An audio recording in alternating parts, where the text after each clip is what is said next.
എല്ലാവർക്കും നമസ്കാരം. എല്ലാവരും സുഖമായിരിക്കുന്നു എന്ന് വിശ്വസിക്കുന്നു. ഇന്ന് നമ്മൾ ഉണ്ടാക്കാൻ പോകുന്നത് തേങ്ങ ചേർക്കാത്ത ഒരു ചെറുപയർ കറിയാണ്. കറി ഉണ്ടാക്കാനായി ഞാനെടുത്തത് 1 കപ്പ് ചെറുപയറാണ്.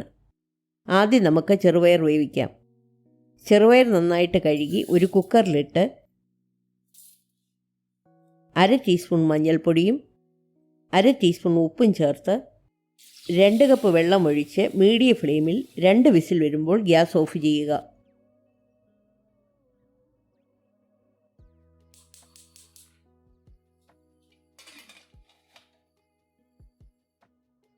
കുക്കർ നന്നായിട്ട് തണുക്കുമ്പോൾ തുറന്ന് പയർ വെന്തോ എന്ന് നോക്കുക.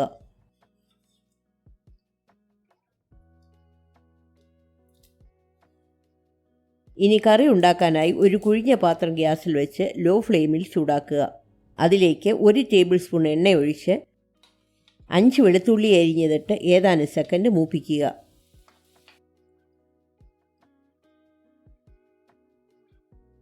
പിന്നെ ഒരു മീഡിയം സവാള ചെറുതായിട്ട് അരിഞ്ഞത്, 3 പച്ചമുളക് അരിഞ്ഞത്, കുറച്ച് കറിവേപ്പില ഇത്രയും ഇട്ട് നന്നായിട്ട് വഴറ്റുക.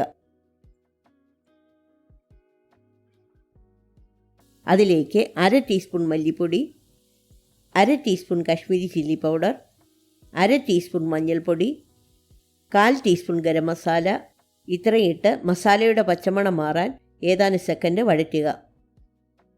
ഒരു തക്കാളി ചെറുതായിട്ട് അരിഞ്ഞത് ചേർത്ത് തക്കാളി വേകാൻ 5 മിനിറ്റ് അടച്ചു വെച്ച് വേവിക്കുക.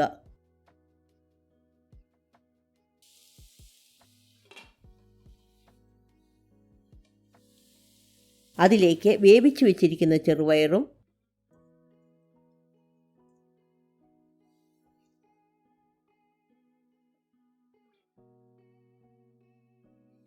അര ടീസ്പൂൺ ഉപ്പും ചേർത്ത് 1/2 കപ്പ് ചൂടുവെള്ളം കൂടി ഒഴിച്ച് കലക്കി അടച്ചു വെച്ച് 5 മിനിറ്റ് കൂടി വേവിക്കുക.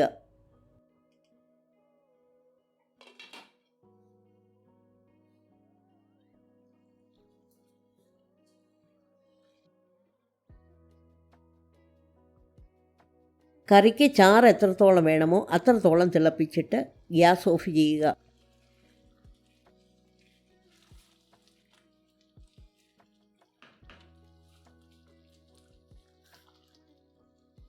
ഇനി കടുക് താളിക്കാനായി ഒരു പാത്രം ഗ്യാസിൽ വെച്ച് 1 ടേബിൾ സ്പൂൺ എണ്ണ ചൂടാക്കി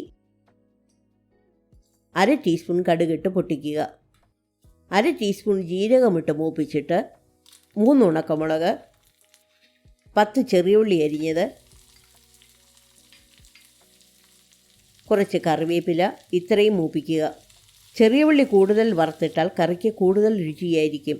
അതുകൊണ്ടാണ് കൂടുതൽ ചെറിയ ഉള്ളി ഞാൻ ചേർത്തത്. ഇത് കറിയിലൊഴിച്ച് നന്നായിട്ട് ഇളക്കി സെർവ് ചെയ്യാവുന്നതാണ്. ഈ റെസിപ്പി എല്ലാവർക്കും ഇഷ്ടപ്പെട്ടെന്ന് വിശ്വസിക്കുന്നു. ലൈക്ക് ചെയ്യാനും ഷെയർ ചെയ്യാനും സബ്സ്ക്രൈബ് ചെയ്യാനും മറക്കരുത്.